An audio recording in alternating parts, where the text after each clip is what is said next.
ಎಲ್ಲರಿಗೂ ಗೌರಿ ಗಣೇಶ ಹಬ್ಬದ ಶುಭಾಶಯಗಳು.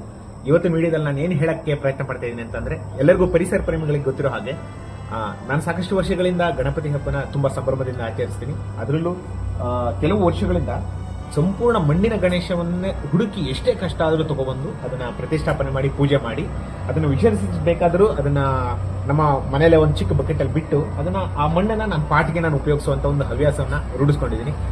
ಪರಿಸರಕ್ಕೆ ಸಾಕಷ್ಟು ಹೊರೆಯಾಗ್ತಾ ಇರುವಂತಹ ಪರಿಸ್ಥಿತಿಯಲ್ಲಿ ನಾವು ಇತ್ತೀಚಿನ ದಿನಗಳಲ್ಲಿ ಈ ರೀತಿ ಸಂಪೂರ್ಣವಾದ ಒಂದು ಮಣ್ಣಿನ ಗಣೇಶವನ್ನ ತಂದು ಪ್ರತಿಷ್ಠಾಪನೆ ಮಾಡೋದು ತುಂಬಾ ಒಳ್ಳೆಯದು ಅಂತ ನಾನು ಭಾವಿಸ್ತೀನಿ. ಈ ಕಡೆ ನಮ್ಮ ಭಕ್ತಿಯ ಒಂದು ಭಾವನೆಯೂ ಪೂರ್ಣಗೊಳ್ಳುತ್ತೆ, ಜೊತೆಗೆ ಪರಿಸರಕ್ಕೂ ಸಹಕಾರಿಯಾಗುತ್ತೆ ಅಂತ ಹೇಳ್ತಾ ನಾನು ಈ ವಿಡಿಯೋಗೆ ವಿರಾಮನ ಹಾಕ್ತೀನಿ. ಯಾರ್ಯಾರು ಮಣ್ಣಿನ ಗಣೇಶನ ಪ್ರತಿಷ್ಠಾಪನೆ ಮಾಡ್ತಾ ಇದ್ದೀರಾ ಈ ಥರ ಸಂಪೂರ್ಣವಾಗಿ ದಯವಿಟ್ಟು ಕಮೆಂಟ್ ಮಾಡಿ ತಿಳಿಸಿ.